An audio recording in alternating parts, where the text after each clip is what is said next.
Okay, so let us get started in the interest of time and to respect the people who have joined promptly.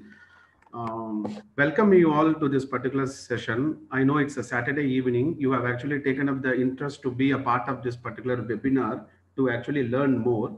So first of all, thanks a lot for that. This particular slide is just a quick introduction. So just wanted to, one second, sorry.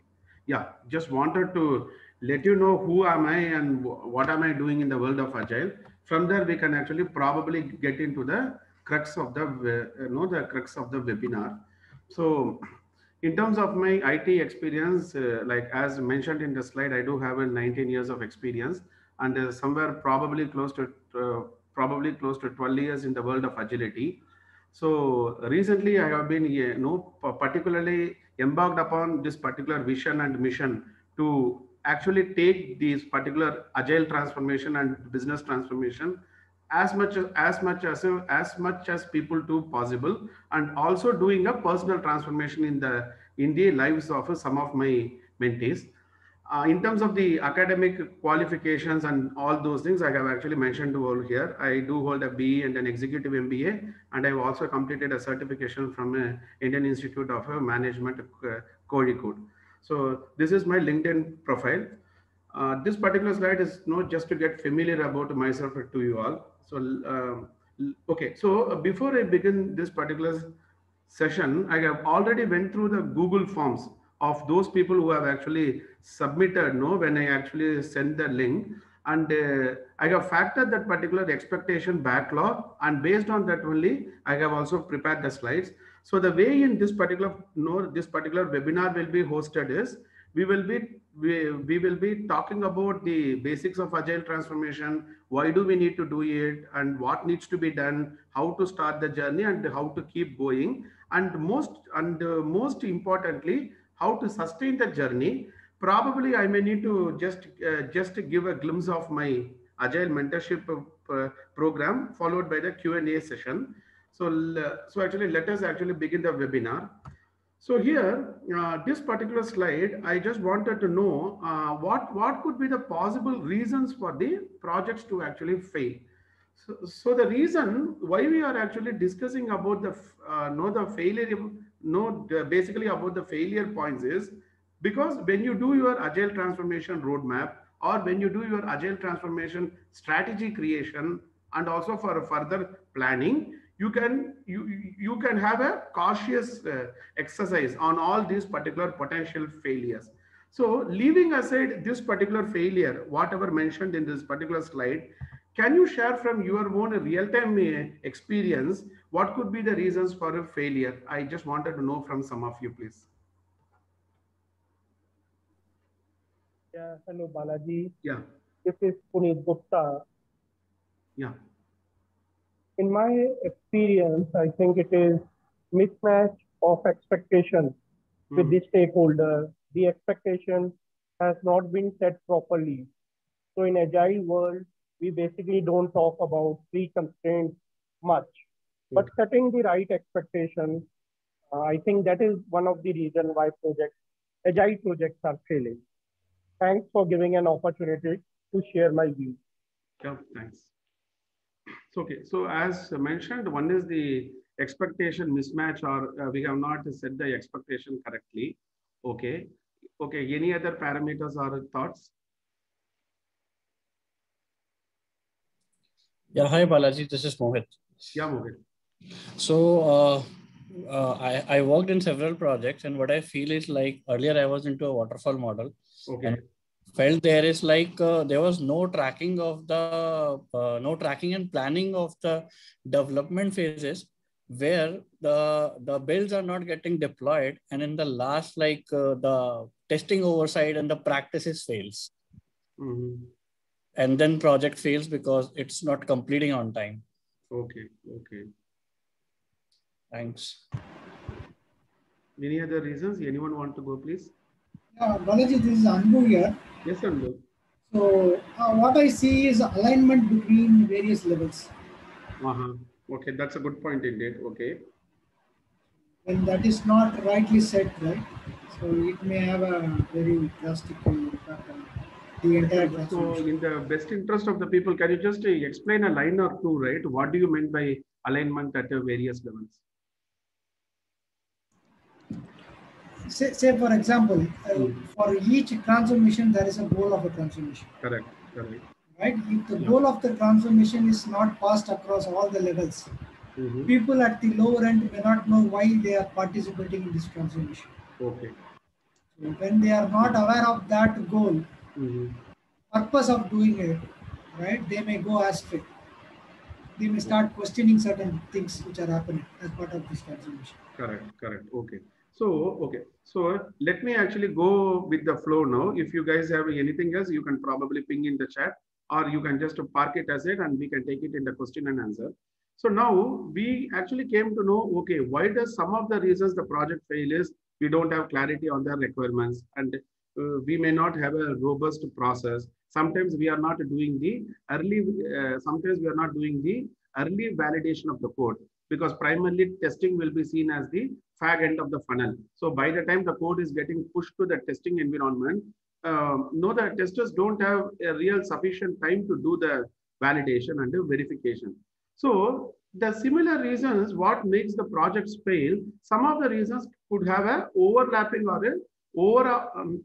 will have an overlapping or a overarching impact on the, basically when you are talking about the agile transformation failures. So in this slide has been also written as a post in my LinkedIn. I have just put through what could be the potential reasons for the agile transformation failure. Okay, now first of all, when we are talking about an agile transformation, it is not only changing the processes of the software development and life cycle, it is more on the behavior aspect and also the mindset aspect, right?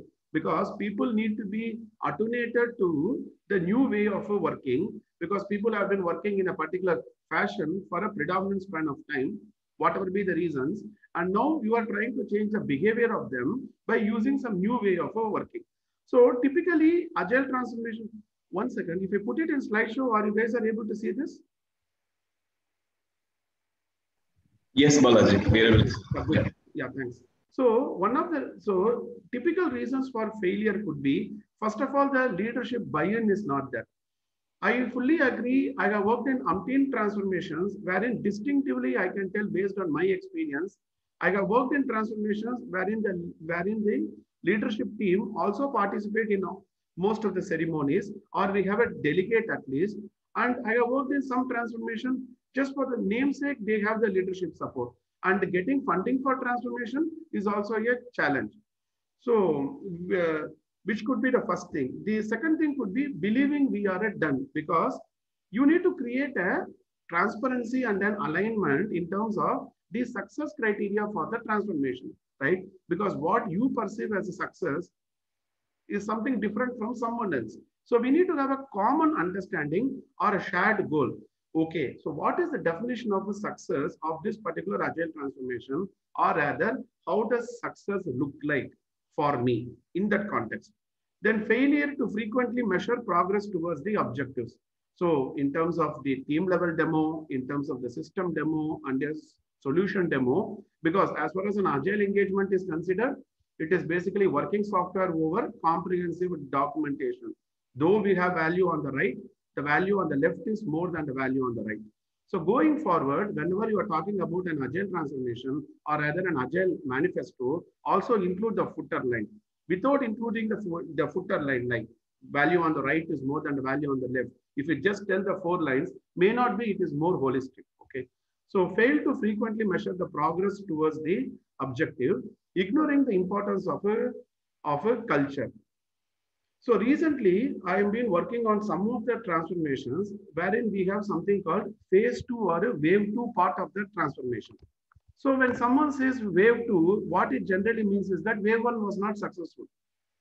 Okay, though not in the fullest context, but generally when someone goes for phase 2 or phase 3, probably phase 1 did not yield at them the totality of the outcome. So they wanted to try it out in the phase 2, which could be one thing. The other aspect is, yeah, phase 1 obtained success. So let us try it out also.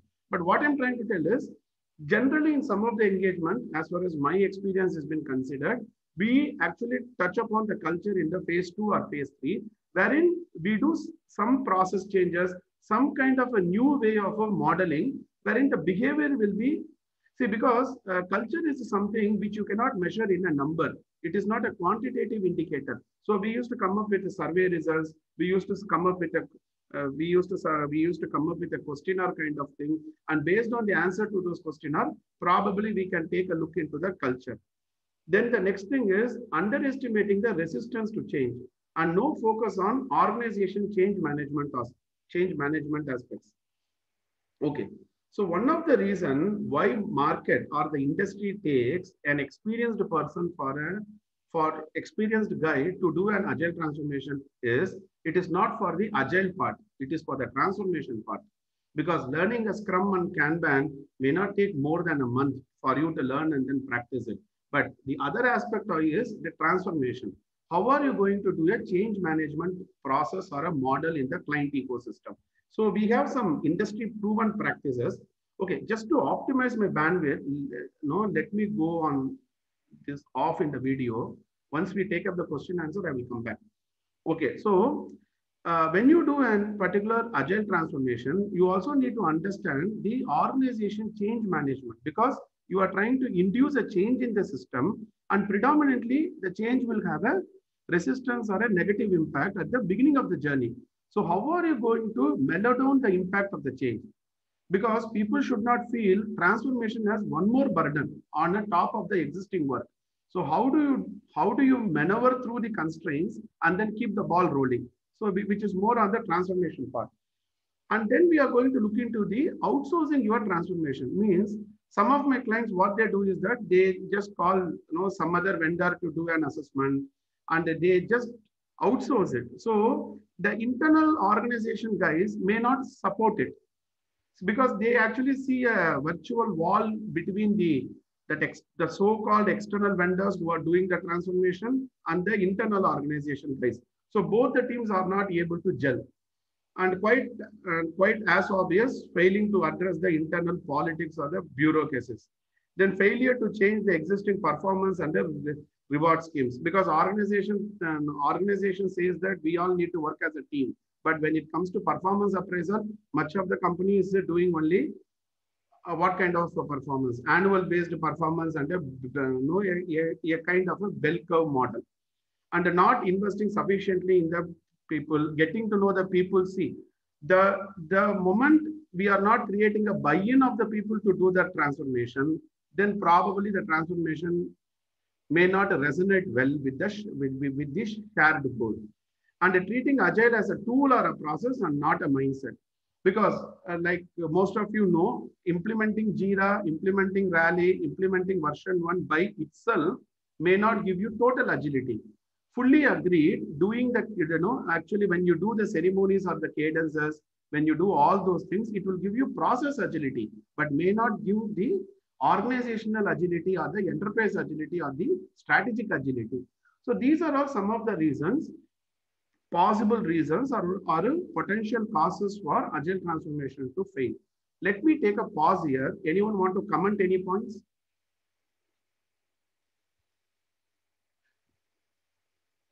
Any other reasons do you need to highlight, or any experiences do you want to share quickly?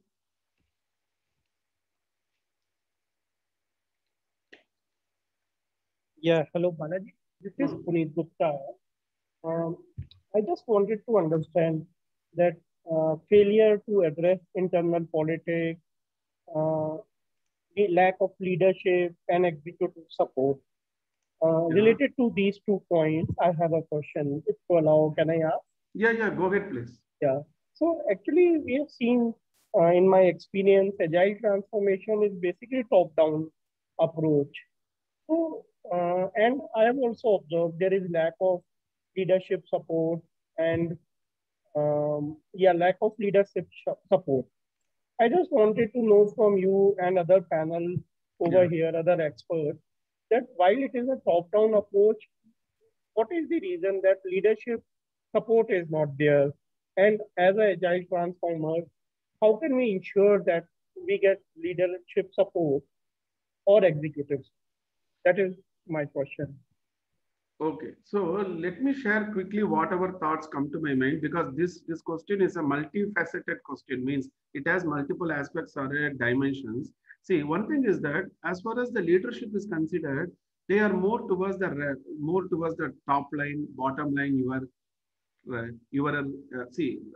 Okay, as far as the leadership is considered, they are more towards the numbers in terms of the top line, bottom line, revenue margin, CAGR, compounded annual growth rate.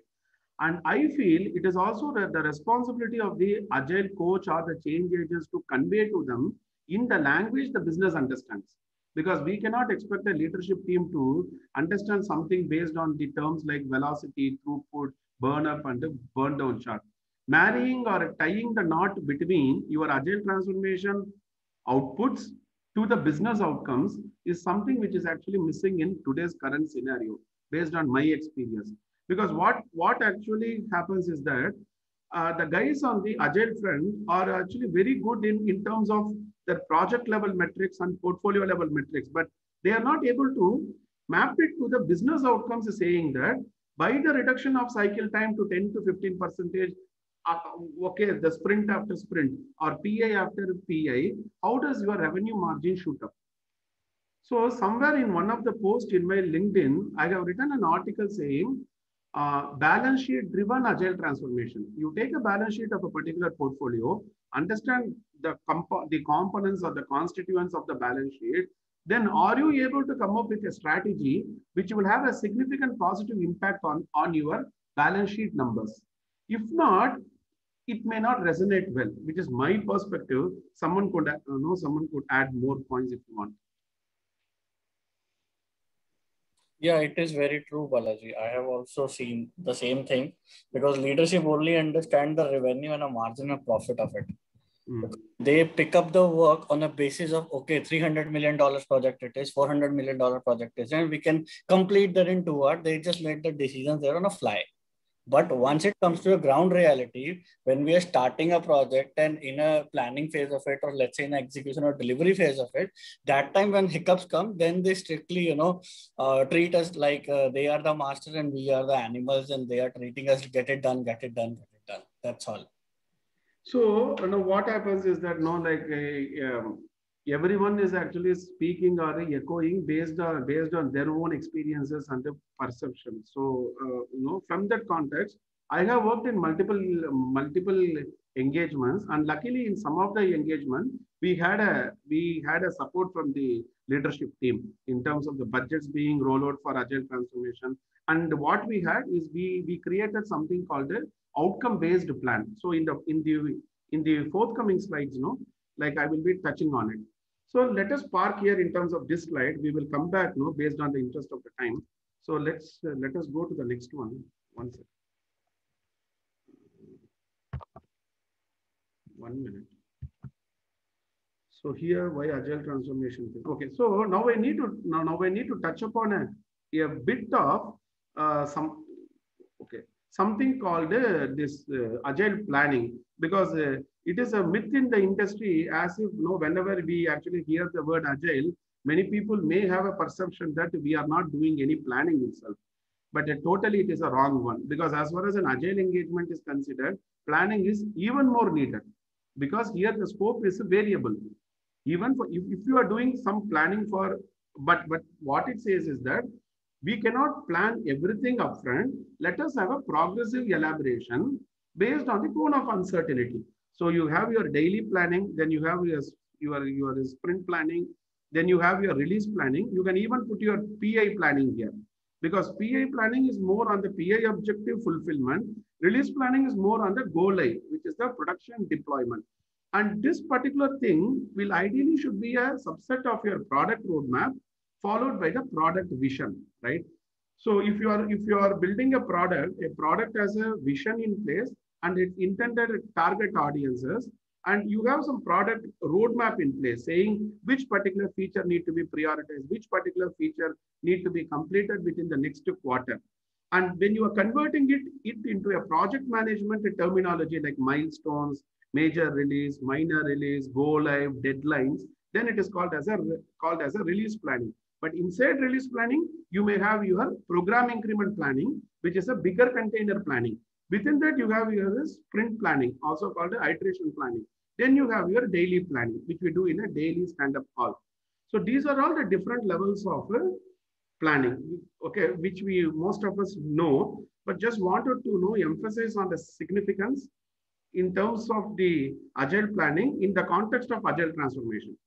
Okay, so this slide is just a variant of the previous one in terms of day what we do, in terms of your sprint or iteration what we do, and in terms of strategy and the portfolio, product and the release. Okay, now this is theory. Now let me tell you practically some of the things, because I just want you to introduce you the theory and then probably give a connotation on the practical aspects. For example, when we are creating a sheet like this, like for example, I'm creating a product roadmap and then creating a visibility on the horizon, epic and the sub-epic. Which particular epic and the sub-epic needs to be aligned across which particular program increments along the x-axis of the time or the month. And then you have a PI targeting. The moment my team picks up a feature, my team need to have clarity. This feature will be going within which particular PI. The same logic holds true for a release. When you pick up a feature, have clarity in which particular release am I going to deploy it, and whether it's a major release or a minor release. Okay, so in this session, in this particular webinar, as and when needed, I will be toggling between the PPT slides and the real-time templates so that you actually connect the concepts to the practice. Okay, hope it makes sense, right? When I show you a slide and go to the Excel file. Okay. Now let's yeah, any questions? Okay. Maybe you can go on mute if anyone is not talking. Okay, let us go to the 7th slide. What are all the steps to do an agile transformation on a very a high level view?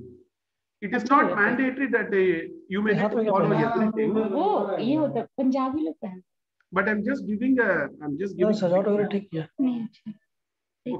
like I'm just giving a picture, like what are all these steps which we can follow when we do an agile transformation.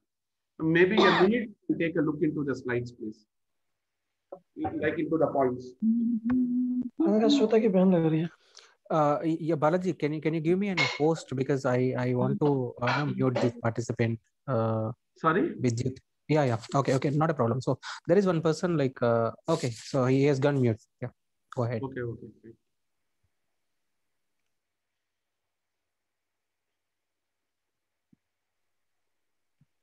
Okay, so hope we can continue now. So steps to do an agile transformation, just a pointer I have given. So anything you wanted to improve, we need to know the current state, right? So assess the current reality by conducting an agile maturity assessment. So which will tell the as is state. And then you need to define your target maturity state, which will be the to be state, right? And then define a roadmap based on the outcome-based plan. Now, these 3 steps has nothing to do with agile transformation. If I need to reduce weight, I need to know my current weight, and I need to know my ideal state, and I need to come up with a plan, either only exercise or only diet, or a mix of exercise and a diet. So these 3 things is more of a commonsensical approach for anything to improve for that matter, not necessarily being confined to agile transformation. And then you are creating a coaching plan. The coach is creating a coaching plan, or in fact, co-create it. So the word co-create is more powerful than creating, because when I co-create it, I am partnering with the product owner, my scrum master, my RTA, STE, means the release train engineer, my solution train engineer, and my portfolio team. And then I'm creating a buy-in, because when the moment you are co-creating a plan, you are also partnering with them to create a plan. So you are creating a buy-in there. And then you are executing or implementing your coaching plan. So if you see point 1 to 4, we are not actually doing the coaching itself. The coaching has not been begun. Of course, you do an agile maturity assessment to know the current state. And then what you are doing, inspecting and adapting all the way. So the coaching has been started to the teams, and you do a continuous periodic review check, and you inspect and adapt it. Then I create something called agility sustainability plan, because a typical coach will not be forever with the team, right? After 12 months or 15 months, depending upon the SOW or the contracting model, that particular coach may be moved to some other team. So what is the guarantee that the team will not go back to the old ways of working? So you need a sustainability plan, and then the coach can go to the next team and then move on to the next level of maturity, create a culture of a continuous improvement, because whatever has taken you till, whatever has taken you now, where are you, is not going to take you any further move. To go from the current level to the next level, new set of skills, new set of capabilities and competencies are actually needed, whether we like it or not. So create a culture of a continuous improvement. Okay, let me take a pause again. Like, you wanted to add anything?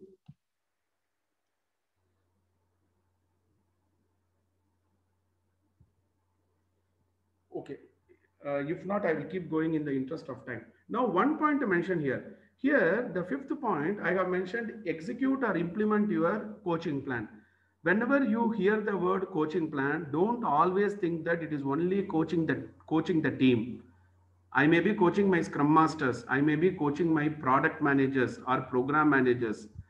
I may be even be coaching the leadership. Depending upon the level I am placed, based upon whether I'm a team level coach or a program level coach or a portfolio level coach, the level of operation or the execution significantly changes. One of the simple example is, as far as a team backlog is considered, you will have a user stories. When it goes to program layer, you will have features in it. When it goes to portfolio layer, you have epic and sub-epic in it. Sub-epic is a term used in the rally, whereas if you take Jira as a tool, you will have themes. So depending upon the level of execution, the contents of the backlog changes. Similarly, depending upon the level where am I positioned, whether as a team coach or an integration coach or a program coach or a portfolio coach or an enterprise agile coach, or I have something called a leadership coach, what I exactly coach, whom I coach, what will be the contents of the coaching plan significantly changes. So coaching plan does not necessarily mean I am only coaching the teams. I just want to stress on that point. And once you do that assessment, right, probably you will be furnishing a team chair, a kind of a radar chart like this, right? Like, I'm pretty much sure most of you would have done it. If you are doing a DevOps based maturity, only the parameters are going to change. So most of the radar chart in the market, be it a safe implementation maturity or a DevOps maturity, will look similar to this. What you measure is going to change, and the contents of the questionnaire is also going to change. So based on that, the coaching plan will be customized. Okay, this is an important slide. Just wanted to spend more time here. This is something called create an outcome-based plan. I have given some sample examples here. Reduce the cycle time by 10%. Have backlog visibility for next 3 months. Baseline your team metrics. Improve predictability by 10. Productivity by 15. Don't have any defects leaked to the production. Have an objective prioritization technique. Then you identify eliminate the waste in the system, like a defects and a delays. This is something called a outcome based plan. The moment you create an outcome based plan, it is giving a positive impact to the business too, because business will be more interested in creating an outcome based plan rather than just executing Scrum and Kanban. So let me pause here. I'm actually requesting some of you, if you have any thoughts on this outcome based plan, like, you can share or ask me. Or how do you feel? Hey, Balaji, this is Karthik here. Yeah. Right. So basically, I'm an Agile coach, been practicing Agile for more than a decade, and helping clients to transform into new ways of working. Okay. So I have, what I feel on this, looking at the plan is basically, so when organizations want to transform themselves into an Agile way of working, definitely there is a vision, right? Okay. So they would have a vision. So this outcome-based plan would definitely will have to align to the vision that they have. Okay. For example, this predictability was never a vision for them, right? So maybe there is no buy-in from them, even when we improve the predictability by 10% or 20%. it would not be considered as a major success or an outcome for them. So I think this one is a sample is good, but what I feel is it should be aligned with the vision Yeah, of the so yeah, so here, because what happens, this is an open webinar, so I cannot share the exact business outcomes due to the obvious reasons like data confidentiality and all. So I have given some samples. Actual business outcomes will be much more powerful and much more aligned to the business context. But for example, if we take this example, improve predictability by 10%, what it really means is make and meet a commitment. Does the team is able to deliver, behave like a predictable delivery engine?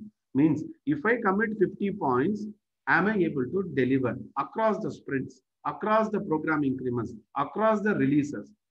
Because always keep that x-axis variable depending upon the granularity, depending upon the scope of context, you need to quickly change the granularity of the x-axis. So predictability means, am I able to, it is a say-do ratio. Am I able to deliver what I committed in terms of the story points? So predictability typically is a relative number, whereas productivity is an absolute number.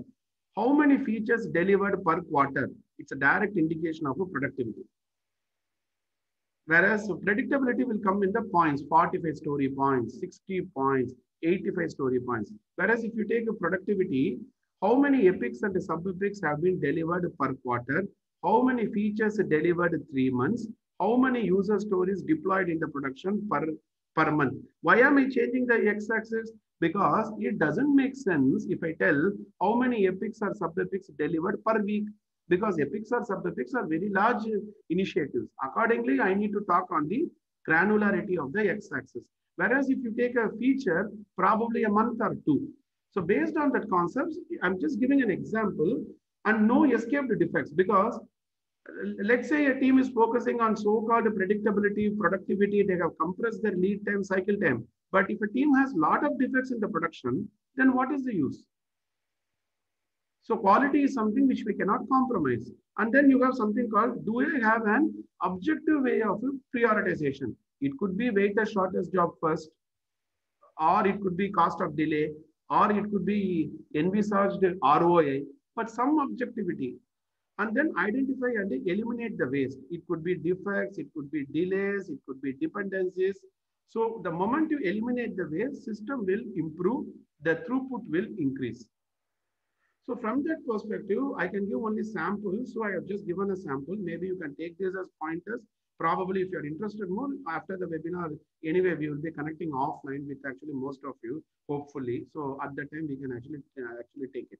And this is a pictorial representation of one of the customized, customized framework for Agile. See the point here, the moment I talk about customized framework, emphasis is not on Scrum, Kanban, SAFe, LESS, TAD, Spotify, Nexus. No, the emphasis on horizontal alignment and vertical alignment. How am I going to position my framework so that right from the epic funding to the subtask level of the user story, how does the vertical alignment have been tied? Point number one. Point number two, across multiple teams, how am I able to sustain the agility and then take it forward? Let's say you have proved successful for 3 teams. Now can I expand it to many more teams within the same program? This is called horizontally you are trying to scale. When you come to vertical scaling, I have done agility at a team level. Can I take it to the product line level, which is called line of business? Can I take it to the product group level? And you have a continuous improvement. I'm talking about strategic refactoring. It is not code refactoring. Refactoring at a business workflow level. I have my operations review, which is giving more focus on the metrics and the measurements. And if you see on the top, run and protect, you have tech refresh, you have a development. These are the investment mix. Means, okay, if I have 100 rupees, I'm going to spend 10 rupees on run and protect initiative, which is a BAU. 15 rupees on a tech refresh initiative, 25 rupees on a development. Based on what? Based on what is your quarterly priority roadmap. Look into the portfolio vision, look into your quarterly priorities or objectives, accordingly strategize it. So here you have a box called strategy, which is going to connect my external market dynamics and the emergent patterns with the epic level and the sub-level, epic and the sub-epic road mapping.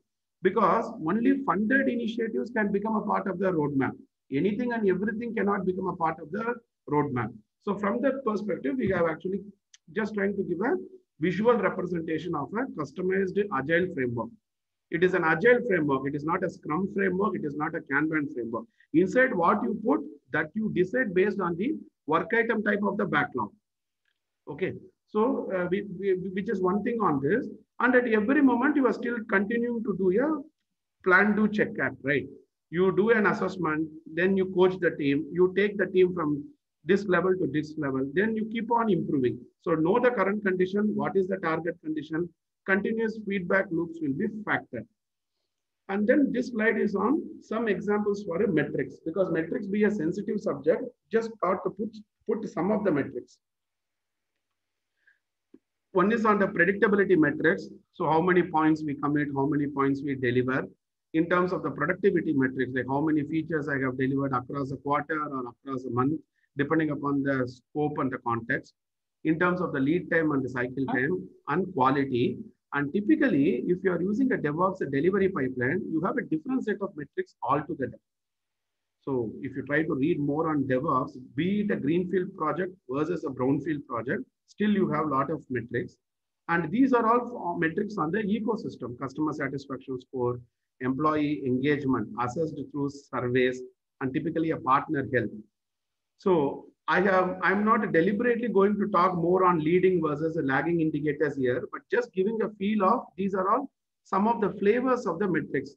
What metrics you use? If you have doubt, ask the client what makes more relevance. You talk to your team, talk to your program guys. From there, you can take it forward. But one thing, metrics should never be the goal as such. For example, metrics should be seen as means to improve something better. Metrics by itself should not be treated as a goal. Okay.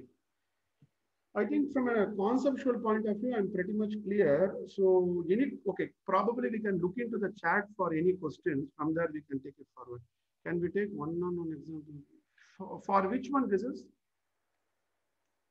Bidyut Kumar? Can you please highlight on this? I think you can unmute.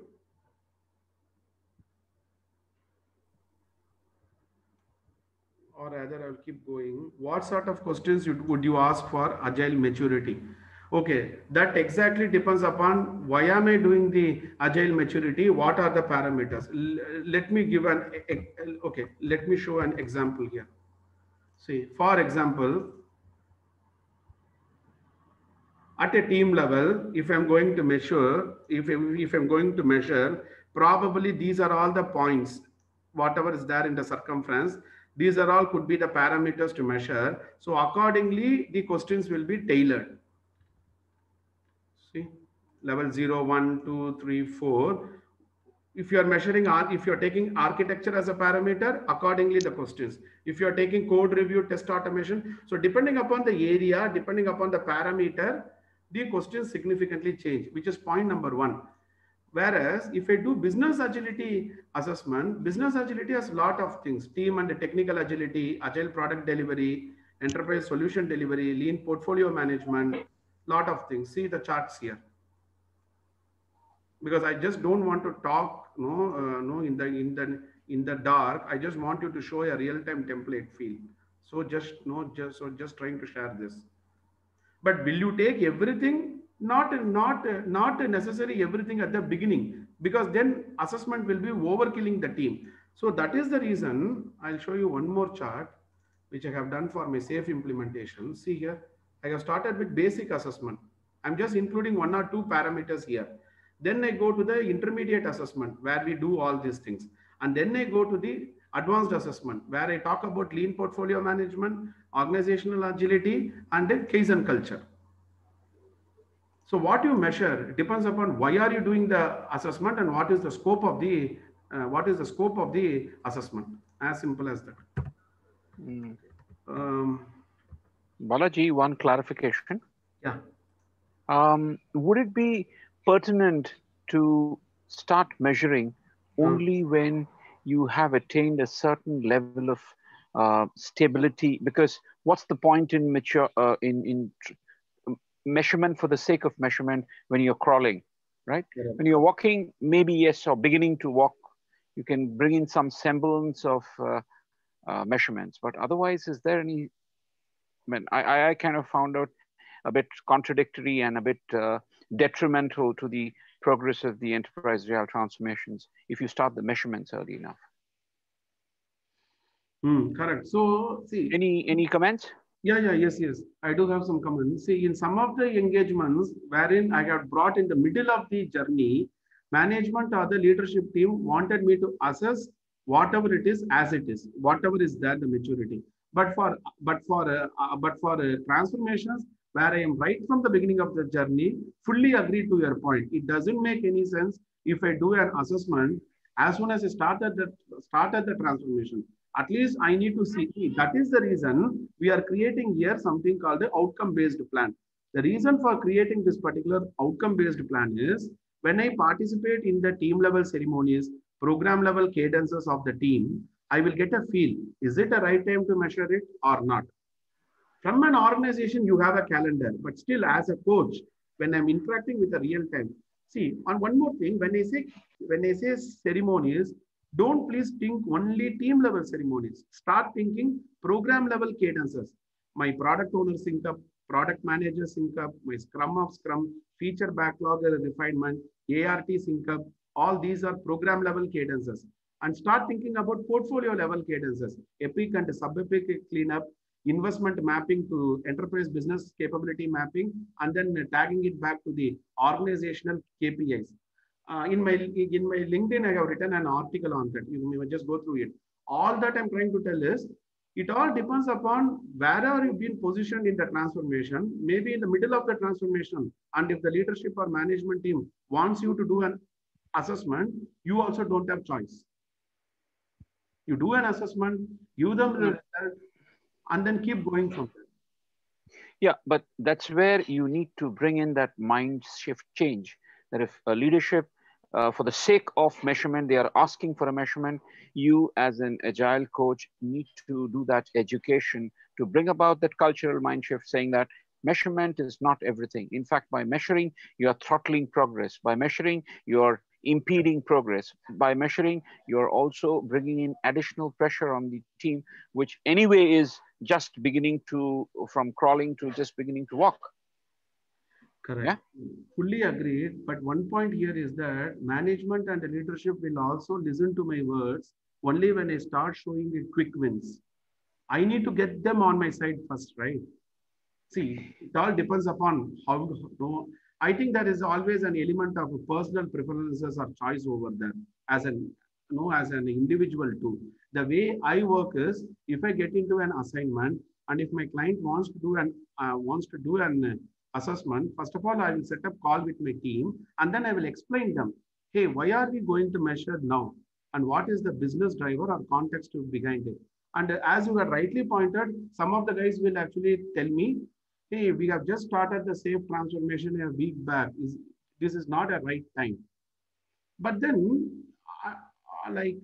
I don't think there is no a very big hard and fast rule, because it's going to take 1 hour or 1.5 hours maximum. Once you do an assessment, it will give a clear indication how am I against the global standards, and the contextualization of SAFe implementation where it is. Means I take the global benchmark standards and then I'm comparing with my scaled agile framework on the ground for the team.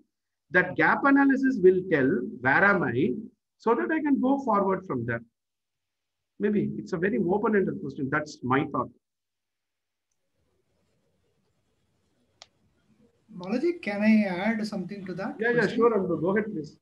Yeah. So what, according to me, transformation is, right? So transformation about agile is about organization investing huge amount of money, right? So, and also to set a proper expectation to the top management, how much time it will take to do a transformation. Unless and until we know where we are and what is the amount of investment they need to do, all those things, unless and until we do an evaluation of the current performance of the teams and the organization, we will not be able to set proper goals which we can achieve in the long term, right? Because what the organization top management will look at is the roadmap, right? They might be more worried about the numbers than the transformation, right? As a change agent, we should be balancing between both these things. That is what my take on that. Yeah. I mean, from a consulting perspective, I guess this argument has certain merits, but clearly, in a practical situation, for example, we were doing a transformation, 1.5 years.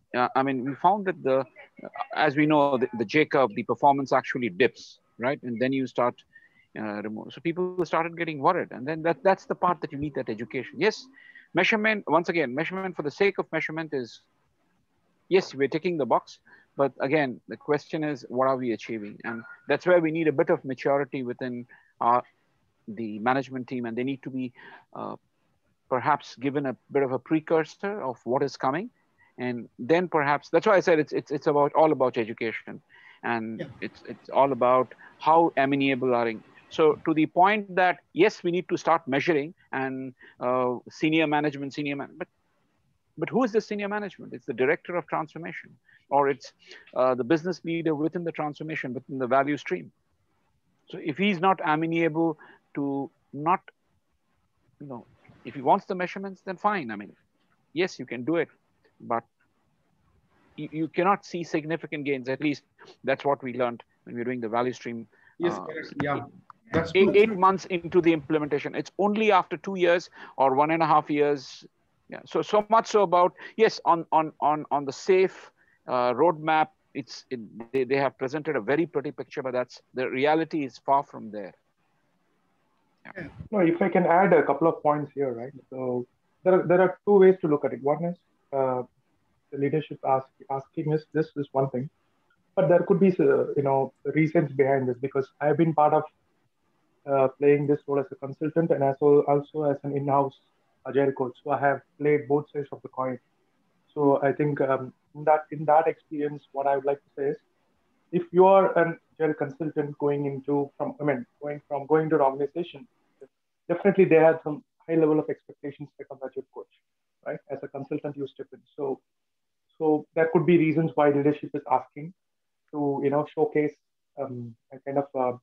or take an assessment first, do an assessment of the teams first, right? And then see a progress on how this agile coach is performing, because there is an investment to it. Okay. On the other hand, if it is basically, because I've seen that happening. Sorry? No, go ahead, Karthik. Sorry to interrupt. Yeah. So on the other hand, if you are an in-house agile coach, right, you have more say and you understand the culture better, the people better. So in that case, compared to the former case, the later case, which is much more, you have more freedom, more say in the company because you are an in-house guy. So it's always good to talk to the leader, have a transparent, open conversation on what is the purpose he's looking for an assessment at this level, where the team has just begun the agile journey or embarked on the agile journey, right? So those kind of things we can have an open conversation. On the other hand, if you are an agile consultant coming from outside, you need to prove yourself first. Unless until you show some outcomes, they're not going to listen to you. It's all outcome-based world, right? For the value that we have invested, a single dollar that they invested, they would like to at least see a few cents back the first quarter at least. So in that case, what I kind of vouch what Balaji is saying, because as an agile consultant, you need to obey what they're saying, because you need to prove yourself. So you need to, close the door for conversation and just do it, and then show some progress, and then they will automatically start listening, because that has happened to me as well, right? But the other way, if you're an in-house person, you have more say to ask the leader why, what is the purpose of doing this, and then you can have a constructive discussion around that. That may be a valid reason why they are doing it, because they want to just have a baseline, or they want to start their agile coaching, the journey based on the assessment, outcome of the assessment, and understand the gaps, and then carve out a plan. There could be multiple reasons, right? So, for example, right, whether you need to give a training for the agile folks before you start the transformation. What is the level of understanding, agile understanding across the board? You need to do some kind of an assessment to understand the current state. So that case, I would still vouch to go for, if that reason is valid, I would still say yes, that makes a lot of sense to do an assessment and see if there is a training required before we even start embarking in agile journey. Because what is the purpose of starting the safe transformation without people doesn't know what this agile is all about? At least they should go through some basic trainings before we embark them on a safe journey, right? So in the case, if that is the case, I would say it's a valid, in this example which I have given, I would say still it is valid to go ahead and do it. So it's all subject to case-to-case basis, I would say. Yeah, okay, thanks, Karthik. Okay, let me add a couple of points from my end. And now we have three main systems here. One could be the system of a delivery. Second is the system of transformation. And third is the system of continuous improvement. Now, doing an assessment and then creating a coaching plan and furnishing it, if it comes as one of the roadmap entity in my agile transformation roadmap, so when I do an assessment, may probably be dictated by it. Like we have a product roadmap, like we have a project release planning, we have something called agile transformation roadmap. It actually comes under something called system of a transformation. Whereas whatever I capture as a retrospective, what are all my case and or continuous improvement, those things come under system of a continuous improvement. Whereas your normal Scrum, Kanban, your safe execution, your program increments, and then your go live deployments, these things comes under system of a delivery. So when you talk about an agile transformation, it is always better to logically create some groups. Like if someone asks me to define a rainbow, I can define a rainbow only when I have clarity on the colors of the rainbow. Similarly, when someone defines my ecosystem, the best way is to see what are all the entities of my system of delivery, system of transformation, and system of a continuous improvement.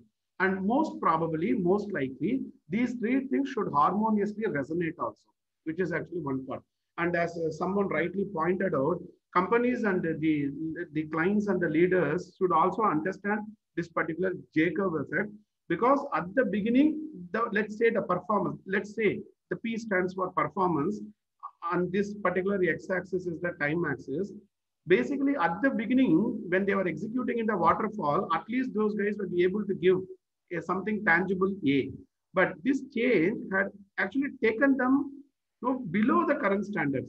But this particular state is only a temporary one. But unfortunately, in most of the companies, or rather some of the companies, the leadership will not have patience this particular time period. They will change the Scrum Master. Companies will tell Scrum Master doesn't perform, like I cannot build I cannot give billing to the Scrum Master. Then what will happen? Some other new guy will come. Again, he will take his own time to set up the rhythm. So coaching this is also one of the important aspect of an agile coach or a change agent on this particular J-curve effect. And the moment they pick up the rhythm, sprint after sprint, PI after PI, release after release, most probably the performance will be keep on improving. And internally within the curve, we still need to factor the team dynamics, taking into consideration the forming, storming, norming, performing aspects of the team. So hope all these fragments of pieces, when you put together, you try to get a holistic picture now. Okay, I'm just trying to look into some other things in the chat. On what time would these OBP take? Martin, can you elucidate it on it? So what is your exact task? It says Martin Lucas. I am a learner. Yeah, Martin, tell me please. Yes, I said I'm a learner. I'm trying to get my head around coaching and I need some assistance there. Okay.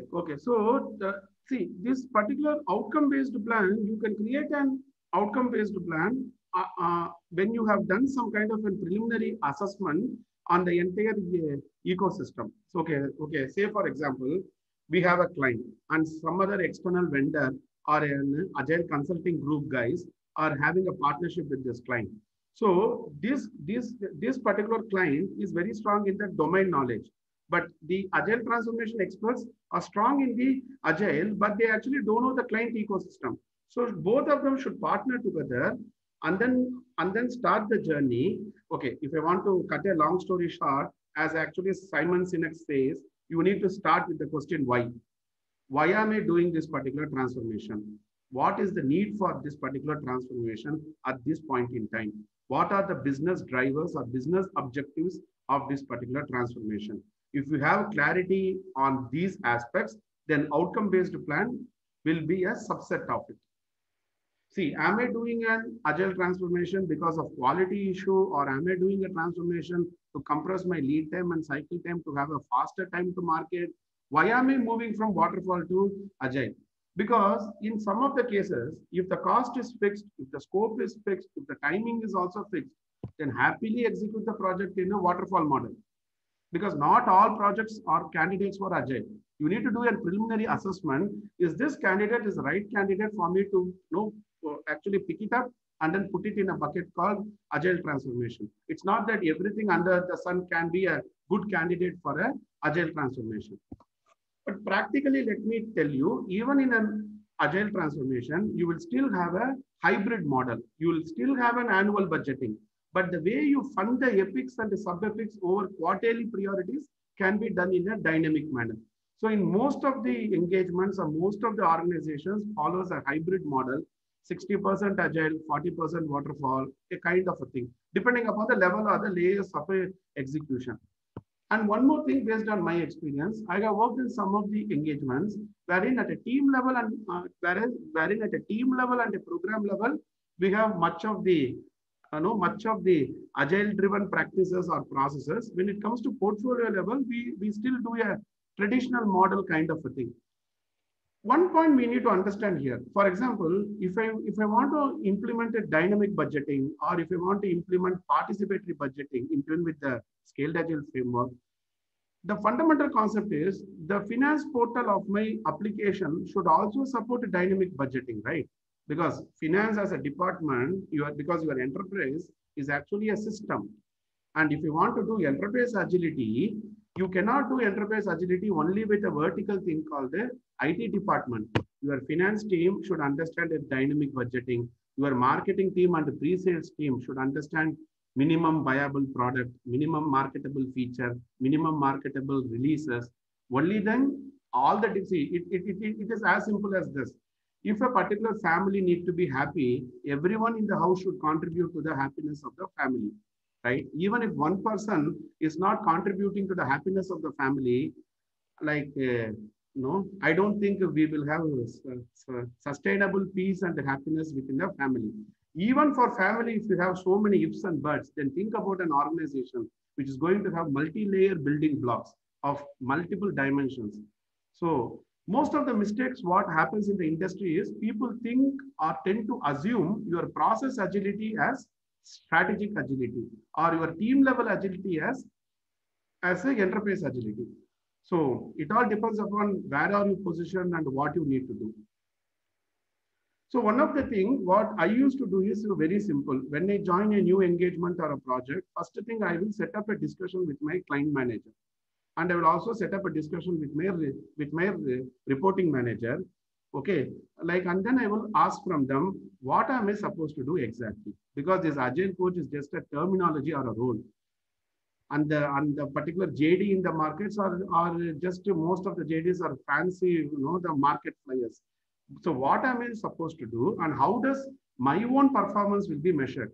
What are the KPIs and the KRS for me? Once I have a clarity on that, then I will create a plan and then I will take it forward.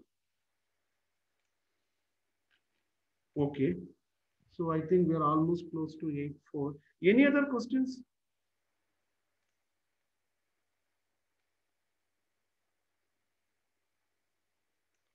Okay, so in the interest of time, I just wanted to, so people may stay, so you can think and then may stay, but... Yeah, Balaji, one question, please. Yeah. So one small question. Generally, we see that in, again, not theoretical implementations, but in real life implementations, we do see a mix and match of Spotify, especially at the team and perhaps some level of program level, mainly at the team level.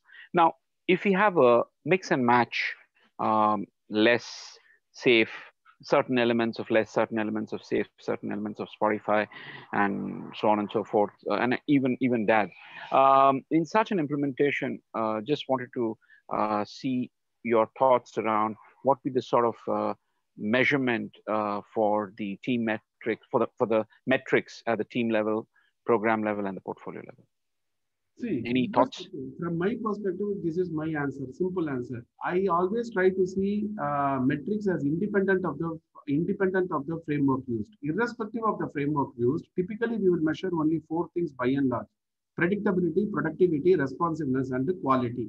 What we measure it differs.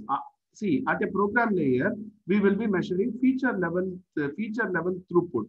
Whereas at a portfolio level, the same throughput will be measured for a epic and a sub-epic.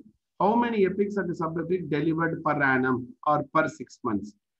So across the layers, irrespective of the framework, predictability, productivity, responsiveness, and quality are the 4 main metrics.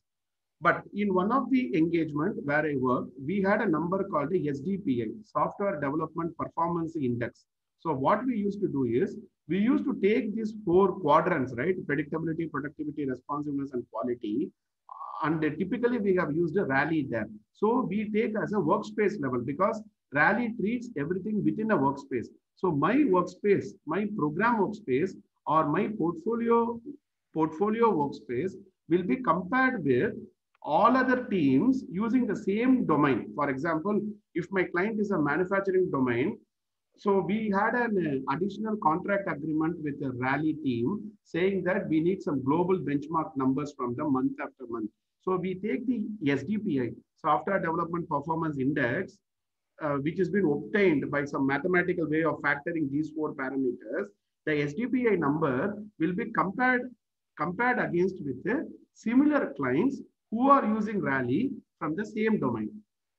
So that you are not only comparing among the local set, you are also comparing in the global context. Did I answer your question? Yeah, I mean, to be fair, you've given a flavor. I mean, in our situations, we were using less in one of the innovation labs. So there, what we did, just to simplify things, is we we did not include those elements into the metrics concerned, because obviously it's very difficult when you start to measure across various frameworks. But yeah, so there are some exceptions that you have to do in. But again, I was trying to see what the industry do. But you've kind of alluded to what are the possible options. I guess there is no cookie cutter answer. It all depends on how we want to evolve. And fair enough, Balaji. I think that's a fair way of doing things. But like I said, in our case, we used to eliminate those pockets where we had and take the majority and kind of move on with that. Yeah. Okay. So one more approach which comes to my mind after actually hearing to your particular situation, if maybe something like that, what thought comes to my mind is, maybe I will put less here, and then I will put safe here. Then if you are still using some Spotify model, I can put Spotify here. And then here, I will be putting the parameters. Means, what are all the parameters which I'm going to measure? What are all the parameters to be factored in my customized agile frame? Because the moment we are saying we have taken some elements of less and some elements of safe, then we need to define the parameters. One is the backlog management, then something like, so what you define the parameter, it is purely driven by the context. And then what thought comes to my mind is, why don't I say, okay, which particular aspect of less I have taken? Probably this one. Which particular aspect of safe I have taken? Probably here. And which aspect of Spotify I have taken? Probably here. And based upon these selection points, I can think through the next step of a metrics. Because I don't know your client, I don't know your ecosystem, so I cannot confirm it. Sure. Something like, I mean, yeah, we also started with this, but ultimately, when this report was presented, everybody looked at, after 3 reports it was abandoned because everybody was looking at everybody and nobody was able to understand. So because sometimes in Agile, we need to keep things simple, right? Using the simplicity principle. So yeah, so use the majority one and move on in life. Where we had to implement there was a genuine reason for that, and there was no need to measure everything. That's where I said that measurements, and we have a lot of external consultants who come in and start telling us measure, measure, measure. Of course, it's good, but what we measure and how we measure is also important. And if measurement itself becomes very complicated, then nobody likes things and nobody understands things. That's why we have to be careful in our calibration of what needs to be measured. Yes. Thank you. Because actually what happens is metrics have the capacity to change the behavior of the team also. So measure the right metrics, the minimal set of metrics, going by the lean approach. Correct. But in our case, for example, less is important, but it was not impacting the entire flow. So we kind of left out less after a lot of deliberations. But again, this is a separate discussion. But thank you so much. Yeah, yes. We can anyway connect offline, so that's not a problem. Okay. Yeah, sure. Okay, so Subhashin, you may, if you want, you can connect with me also offline. Maybe we can, talk about it and brainstorm it, and maybe talk out some path. Thank you. So, Balaji, I have a question here. Yes. In terms of the predictability, right? Since the organization is just getting into agile transformation, they don't have any base measures, right? How do you determine this predictability improvement by 10% or whatever the value could be, right? Now the point is this: creating an outcome-based plan as the right stage. It is not for the beginning of it is not for beginners, right? Because it looks like by what I actually hear from you, the team has not even reached the baseline metrics. The team has not even reached your average velocity. So only after reaching an average velocity, then we can think about your say-do ratio, right? Okay. Now the point is this. Okay, let me tell you one more thing. Creating an outcome-based plan, it's not only on the agile aspect. That's what I'm trying to tell. I will show you a practical one. See here. This is an activity called strategic refactoring. I'm not talking about code level refactoring. I'm talking about strategy level refactoring. Look into the slides. For example, what is the problem statement? What is the impacted business outcome? What could be the proposed solution? Because of the solution, what is the envisaged business benefit, cost of delay, measurement, and the acceptance criteria? Like this, we used to do an activity called a strategic refactoring. So that is the reason, if you go back to my slides, here, you see here, I have a spanning palette kind of thing, strategic refactoring. So it is refactoring at a strategy level or a business workflow level.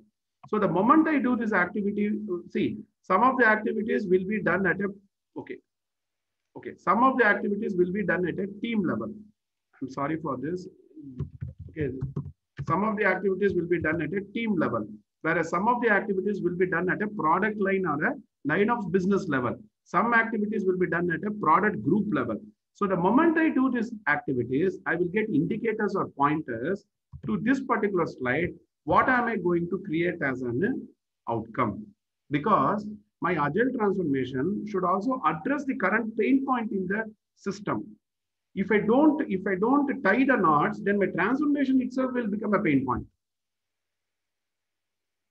right?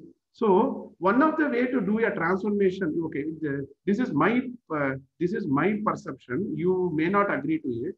Okay, that is up to you. But my perception is, when you are embarking on an agile transformation, first thing, don't talk about agile transformation, because many things in life will be counterintuitive. You should not talk about a transformation. You need to understand the landscape, the ecosystem of the client, and have conversation with the people to understand what are the current pain points that they have and where are the potential improvement opportunities. Then come to your Scrum, then come to your Kanban or SAFe, and then see which particular capability this framework gives me so as to address this particular business problem. If you start from that layer, transformation will be taken care. But if you start with transformation in the mind, just thinking about framework, I don't think it will be a winning game for any of us.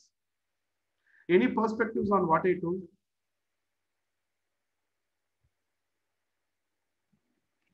Yep. See, because your transformation should be an improvement enabler, right? So it will not be an improvement enabler if you are not resonating well with the current pain point in the system. So we used to do this exercise. What is the problem statement? What are the top problems? Can I create user stories for this also? And then when my team does a capacity planning, can I factor some 5 to 10% of effort to address these problems? If not, just by doing a retrospective, you have a very good hold on the information, but it will not go to the level of a transformation. Someone need to work on it, right? Retrospective will just tell, hey, these are the places to improve. But how will you improve unless you create a user story and assign it to someone? If you don't assign it to someone by creating a story, that guy will actually rebel with you saying, oh, no, why I need to work on it for which the capacity is not been factored at all. So these are all the systemic issues.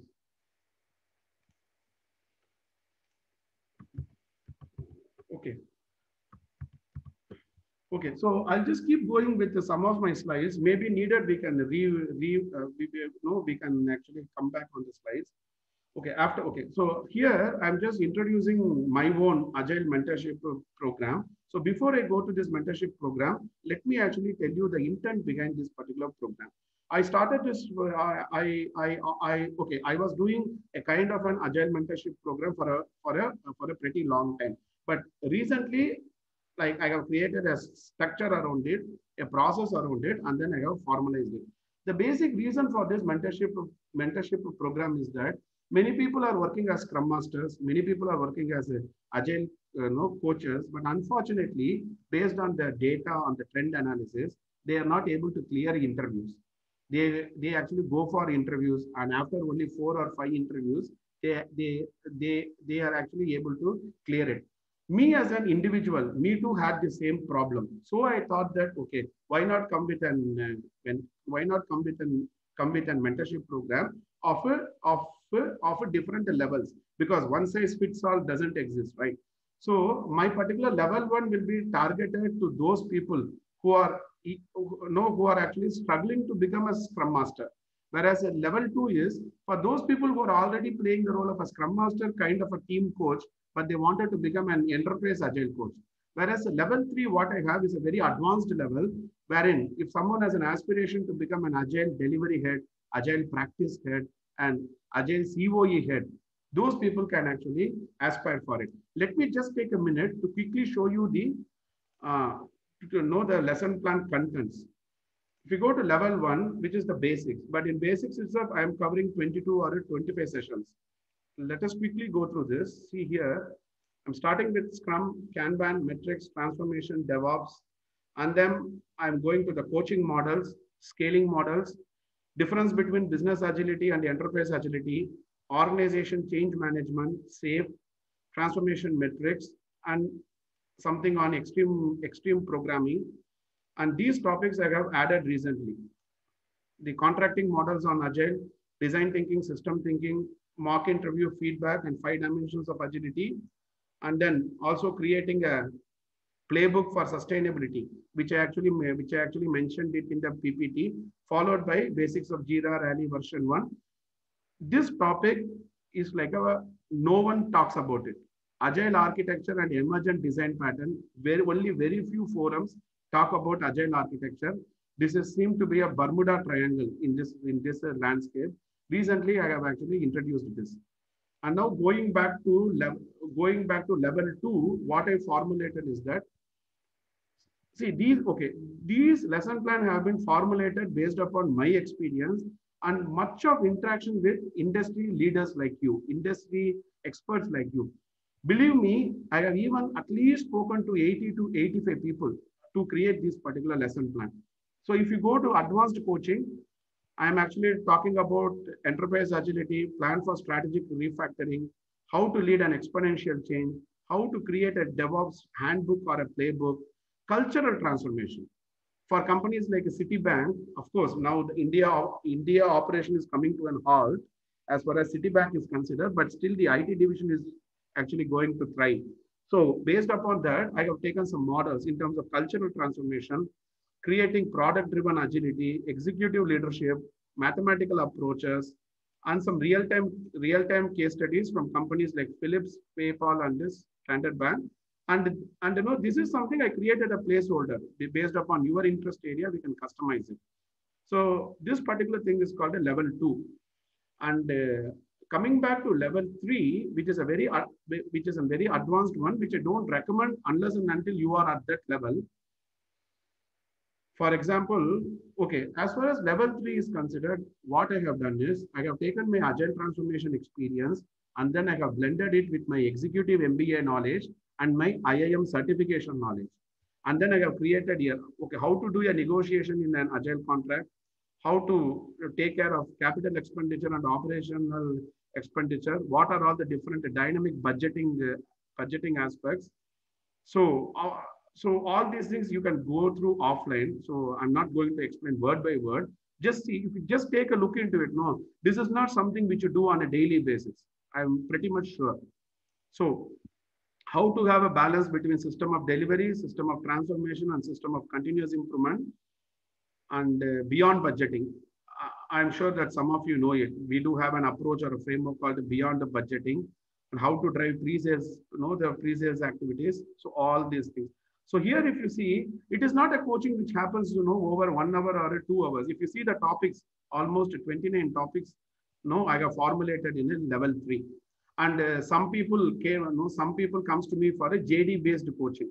They quickly set up some 1 hour time to clear some client interview. So I used to coach them. And this is something I have formulated something like 150 questions and answers, typically from an interview point of view. See, I'm not here to propagate Agile. I am here to help people who are struggling to get better job offers. How you perform once you join a job, that can be taken upon something called a role-based coaching later. But the very intention of this Agile mentorship program is to help people to clear interviews, leveraging my own experience. I actually don't want them to keep on hunting for job like 9 interviews or 10 interviews. I will be guiding them and mentoring them what to tell, what not to tell, how to tell, when to tell, typically from an interview point of view. So let me make it very clear. So from that perspective, I have created this 150 questions and answers in this particular distribution pattern. Scrum 30, 15. So a lot of hard work and thought process have been went through creating all these things more than a year. So now we are inspecting and adapting it on a continuous basis. And the good part is this PPT will be mailed to you, all the people right now, before the call ends. Here you can go through it. In this slide, I have given the links. Level 1, level 2, level 3. And these are all my YouTube videos. I just created some 3 videos, a casual video, though not in a formal setup. And now, if you have any other questions, we can actually take it forward from here. So, in terms of the in terms of the coaching, in terms of the timeline for coaching, it all depends upon okay. So the way it actually works is, I will be setting up a call with my potential mentee. We will have a discussion, and then we will co-create a lesson plan based on where are you currently and where do you want to aspire. Based on that only, I can give some commitment on the timelines, whether it can be done through 20 sessions or 25 sessions. The added advantage, what I'm giving in my mentorship program is point number 3 and 4. I will ensure from my end, none of the client data will be shipped. Only the templates will be shipped and will be shipped, and you will also be coached by me.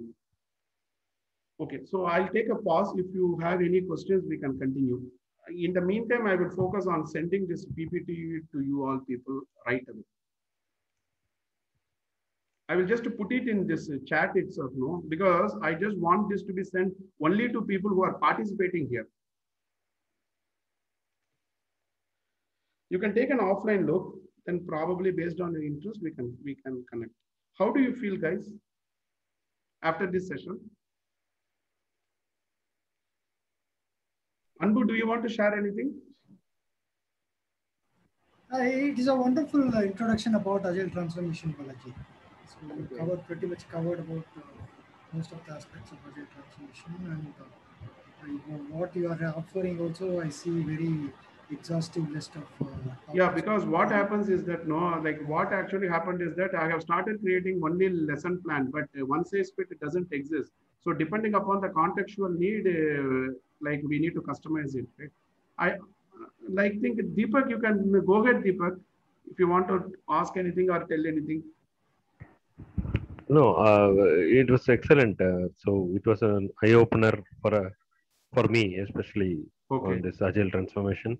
So learned a lot because we were only like a Scrum Master, a program level, a project level, to some extent with agile, safe agile, and only we know about the trains.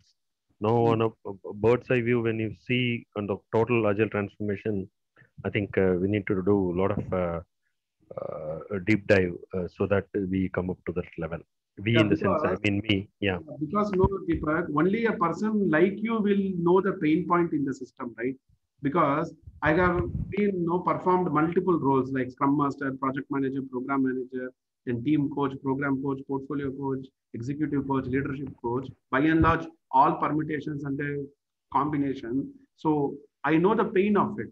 So based upon the intent of for my self-improvement too, and also to learn from you all guys, and then wanted to help people based on their present level. So that is the reason I have diversified my portfolio of service offerings. So what I say is that someone can just go through all these things. Then based on your interest area and based on the exact context or content, we can actually you can connect with me offline. We can just get into a coaching call. And then I will, based on your say and my own perspectives, we can co-create a lesson plan. And then we can think about other aspects or dimensions in terms of the timelines, etc. And one more thing, this is just for a kind of one of my mentee. I told him to just okay, why don't you just send a testimonial on my coaching? So just want to play this video. Bear a minute, please. Everyone. So I wanted to make a video about Balaji's mentorship regarding agile coaching and Scrum Master coaching and mentoring. So he is very well versed with core agile topics, and main I feel the value add he brings to the table is that because he has done he can tell you exactly how the interviewer is going to ask the question. And he also gives you 150 questions to read from and kind of understand the mindset behind that. And in his session, he go deep into each of those concepts. So I found his mentorship very useful, and I have actually applied it in a couple of interviews already. So I highly recommend these services. All right. Okay, so for some reasons that that particular person may not be interested to share his company name and other details, so we just kept it out of the video. But he was actually playing the role of a Scrum Master. So currently he is serving the notice period in his organization. So he has got a job offer as a program level agile coach. So from my perspective, the intent is not only the job. The intent is to improve the capability and the competency. Your job offer is only a byproduct of it. Anyway, if you are improving, do you believe that with the enhanced capabilities, you will be keeping quiet? Absolutely no, right? With the enhanced capabilities, like definitely any person want to get into the market and then venture it out.